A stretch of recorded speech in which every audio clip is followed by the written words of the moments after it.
Bismillahirrahmanirrahim. Bismillahirrahmanirrahim. Assalamu alaikum. Welcome to the online classes, class 6 and 7. The subject is everyday science and this is lecture number 9. And what we have done in the previous lecture, कुछ याद है बेटा आप लोगों को कि हमने क्या क्या चीजें देखी थी? बहुत काम की चीजें हमने गो थ्रू की थी। अलराजी के कंट्रीब्यूशन और उसको ये भी देखा था कि गोरों के मामले में उनको किस तरीके से आगे पीछे चेंज किया था। उससे पहले हमने क्या देखा था? इंसानी दांतों के बारे में, और उससे पुराने लेक्चर्स आपके सामने हैं। So what I am expecting from you is that you are going to revise and revise all the lectures as much you can, ठीक है, क्योंकि एवरीडे साइंस के अंदर उसी वक्त आपकी जीके इंक्रीज होगी जब आप उसको बार बार देखते चले जाएंगे। Today in the lecture number 9 we are going to cover 3 questions, उनके आंसर्स देखेंगे। ये तो हम कर चुके हैं। नेम द मुस्लिम साइंटिस्ट, जो आपकी स्क्रीन पे आ रहा है। आज पहला क्वेश्चन हमारा है, what is the impact of science on human society.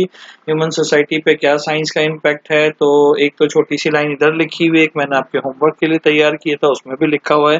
तो क्या लिखा हुआ है इसको पढ़ लेते हैं, फिर थोड़ी सी डिस्कशन कर लेते हैं। The development of a science has change the lifestyle, eating habits and nature of sports and recreation. ठीक है, तो वो जो डेवलपमेंट ऑफ साइंस है उसने हमारी जिंदगी को हर तरह से ही तब्दील कर दिया है। अब क्या मतलब हो गया असर से तब्दील कर दिया? अगर आप अपने दादा या अपने वालिदैन से बैठे हुए जो है सामने पूछें तो वो कांटेक्ट करने के लिए घर के लैंडलाइन, एक जमाना था जिस वक्त घर में फोन लगता था तो सालों बाद लगा करता था और घर में मिठाइयाँ बकायदा तकसीम की जा सकती थी कि जी इनके यहाँ जो है वो फोन लगने वाला है। और आज किसी भी आदमी के पास 100 रुपए हैं, वो 50 रुपए हैं, वो सिम एक लेता है, एक मोबाइल लेता है सस्ता सा, और वो अपने कम्युनिकेशन स्टार्ट कर देता है। तो communication was never being easy as it is today. आज जिस तरह से ये इजी है, इसी तरीके से अगर मेडिकल साइंसेज में आप देखें तो आपने देखा बगैर काटे जिस्म के अंदर लेजर से ऑपरेशन हो जाता है। कितनी सारी मेडिसिन ऐसी हैं जो कि आपको इंटेलेक्चुअली बताई जाती हैं, और कितनी सारी थेरेपीज इजाद हो गई हैं जो कि चीजें। तो this is all the development of a science and it is impactual impact on the human society के ऊपर। Similarly if you go with the entertainment, तो वहाँ पे एक टेलीविजन एक चैनल होता था। आज इंटरटेनमेंट के लिए यूट्यूब से लेकर जिसपे आप ये वीडियो भी वॉच कर रहे हैं और भी बहुत सारी चीजें मौजूद हैं। तो this is a drastic actually impact on the society of the human. लोगों के सोचने का तरीका कार बदल गया। अब इस लॉकडाउन में, अगर यही लॉकडाउन 40 साल या 50 साल पहले होता तो शायद हम इस तरह से ऑनलाइन आपस में कनेक्ट नहीं होते। लेकिन आज इस लॉकडाउन में भी हम अपनी एजुकेशन को उसी तरीके से या शायद उससे बेहतर तरीके से, क्योंकि यहाँ पे कई सारे गैजेट्स जो क्लासरूम में हम नहीं ले जाते, हमारे ऑफिस में अवेलेबल होते हैं, उसको हम रिकॉर्ड में बारी बारी एडिट करके डाल सकते हैं। तो ये तमाम चीजें उस वक्त पॉसिबल नहीं थी। तो this is another great impact. तो it is actually impacting on our learning as well. अभी आप लोगों ने क्विज दिए, आपने देखा आपको क्विज जैसे ही आपने कंप्लीट किया, आपने सबमिट किया, आपको आपके स्कोर, सही गलत सवालात, इन सब चीजों के बारे में भी इंफॉर्मेशन आने लग गई। तो ये तो पॉसिबल नहीं था। तो अब क्या हुआ, आपके टीचर ने जो है वो प्री चेक्ड टेस्ट बना दिए और उनको आपने डायरेक्ट सॉल्व करके गेट थ्रू कर दिया। So in short what we can say that the science have a greater impact on the society. ये आपका लेक्चर 9 का जो क्वेश्चन नंबर 1 का होमवर्क आपकी स्क्रीन पे नजर आ रहा है। आपने देखा what is impact of society. आपने ये वाला आंसर लिखना है, वो वाला तो बहुत छोटा था।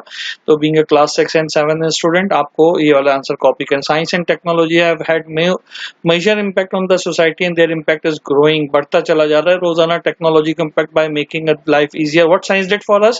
इसने हमारी जिंदगी आसान बना दी। Science has given man the chances to pursue the societal concerns such as ethics, aesthetic, education, justice, so forth, to create a culture and to improve the human conditions. Human conditions भी improve हो गई। आज बहुत से काम, आज आप सोचते हैं कि जी फूड पांडा पे हम जो है वो खाना मंगा लें, ऑनलाइन शॉपिंग कर लें, घर से ना निकलें। लेकिन एक बात ये कि ये इम्पैक्ट जितने मैं बता रहा हूँ या जितने हमने ऑनलाइन देखे, ये सारे ज्यादातर जो है पॉजिटिव इम्पैक्ट्स हैं। लेकिन ये ना भूलिए बेटा कि हर चीज का प्रोज एंड कॉन्स वो सब होते हैं हमारे पास। यानी इसका मतलब ये हो गया कि साइंस के जहाँ पॉजिटिव इम्पैक्ट है वहाँ it is making the human lazy. मैं इंग्लिश में इसलिए बोल रहा हूँ ताकि आपको अगला क्वेश्चन जो दूं तो आप सुनकर बना सकें, ठीक है।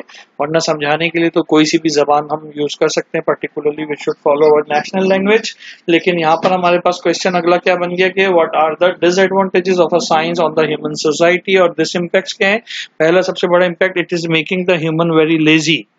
ह्यूमन को बहुत लेजी बनाता चला जा रहा है क्योंकि हर काम आसान हो गया। और दूसरा मे बी, मतलब I am not agreeing on this fact, मैं से एग्री नहीं कर रहा हूँ, लेकिन 90% लोगों से अगर आप पूछें कि किसी जगह पे टेक्नोलॉजी हो तो कहते हैं कि इसकी वजह से जॉब्स कम हो जाती है, जबकि ऐसा होता नहीं है। लेकिन चलें इसको फिलहाल टाइम बिंग हम डिसएडवांटेज माने। इसी तरह से wrong use of social media and other entertainment technologies वो इंसान को एथिकली इमोरल कर देती हैं, तो ये भी बहुत बड़ा डिसएडवांटेज है बेटा। तो इस तरह से 3-4 डिसएडवांटेजेस भी हमें आने चाहिए कि what are the pitfalls. Pitfalls भी डिसएडवांटेज की इंग्लिश है, तो हमें पता होना चाहिए what are the pitfalls of science and technology on human society. तो ये हमारा दूसरा क्वेश्चन हो गया। इसका आंसर मैं लिख नहीं रहा हूँ, लेकिन आपने उसका आंसर खुद से लिखते चले जाना है। सही है बेटा, साथ साथ बताता चला जा रहा हूँ क्वेश्चन ताकि जोट डाउन होते जाए। तो ये दूसरा क्वेश्चन क्या हो गया, what is the pitfall. Pitfall का मतलब डिसएडवांटेज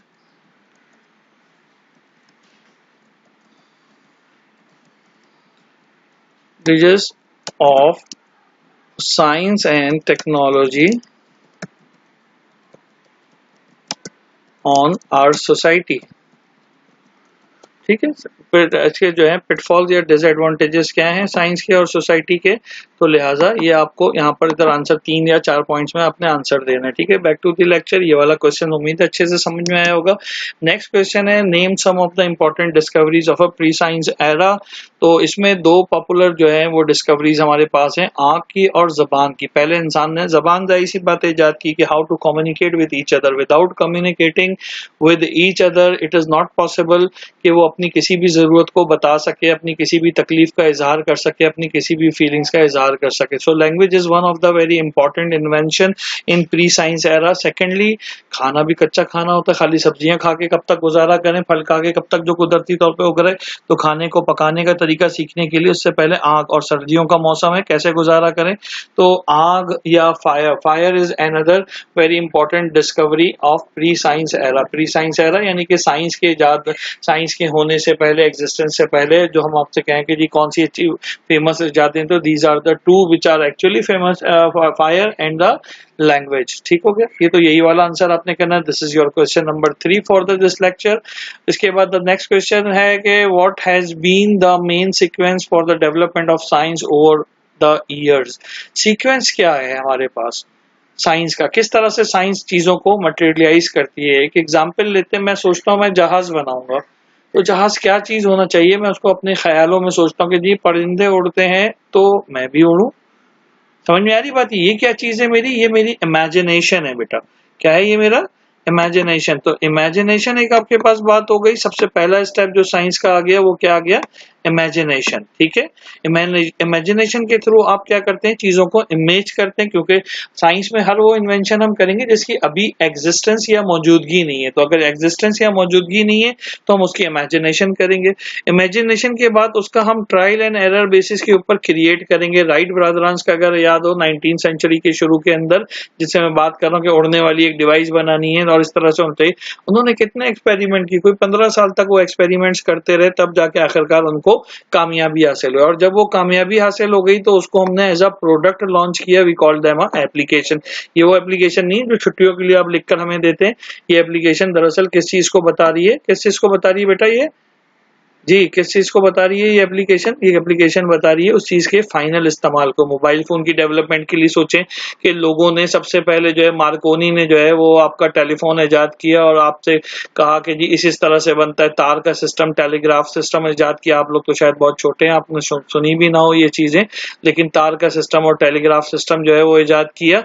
ठीक है, एक बात हो गई। उसके बाद दूसरी चीज क्या थी इधर हमारे पास, दूसरा काम क्या किया मार्कोनी ने, फिर मार्कोनी के आगे आने वालों ने उसको वायरलेस बनाने की कोशिश की, और वायरलेस में भी कई उसकी प्रोग्रेसिव बड़े बड़े मोबाइल डब्बों की तरह, आज अगर हम देखें तो वो डब्बों की तरह हमें मोबाइल नजर आते हैं।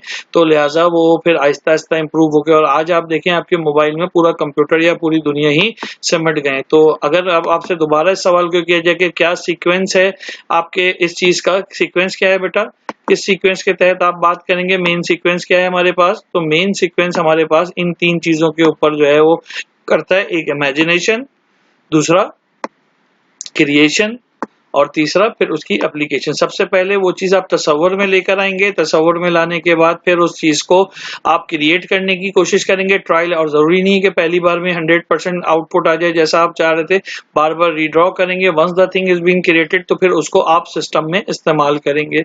इसी तरह से पेन ड्राइव की बात कर लें, जिसको आप यूएसबी पोर्ट भी कहते हैं, तो पहले हम सोच भी नहीं सकते थे। एक जमाना था जो हमारे बचपन की बातें थी, तो हम सोचते थे कि जी वो 512 केबी का डाटा ही आ जाए, बड़ी बात है, ठीक है।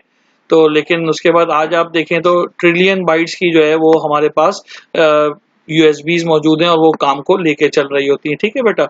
तो यहाँ तक आपने बात को जहन में रखना है कि मैंने क्या बातें यहाँ पे कही आपसे, कि ये तीनों चीजें, तीनों सवाल आपको याद होने चाहिए। ये अगला लेक्चर है, लेक्चर नंबर 10, कॉस्मोलॉजी और गैलेक्सी। बहुत ही इंटरेस्टिंग लेक्चर है और बहुत ही काम का लेक्चर है। तो आज के होमवर्क में आपने 4 सवाल कौन कौन से करने हैं, होमवर्क को भी देख लेते हैं। 2 सवाल ये लिखे हुए हैं। क्वेश्चन 3 आपके पास कौन सा था जिसको हमने यहाँ पे पढ़ा था, कौन सा था बेटा, जल्दी से बताएं।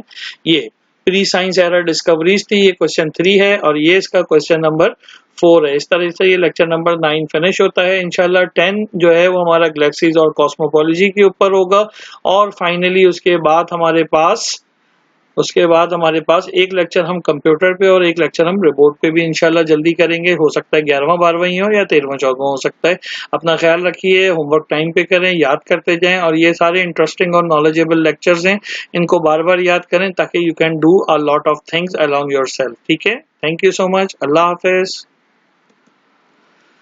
जनाब, अल्लाह हाफिज। अब ये आपने अगले लेक्चर की प्रिपरेशन आपकी करते हैं। अल्लाह हाफिज फाइनली।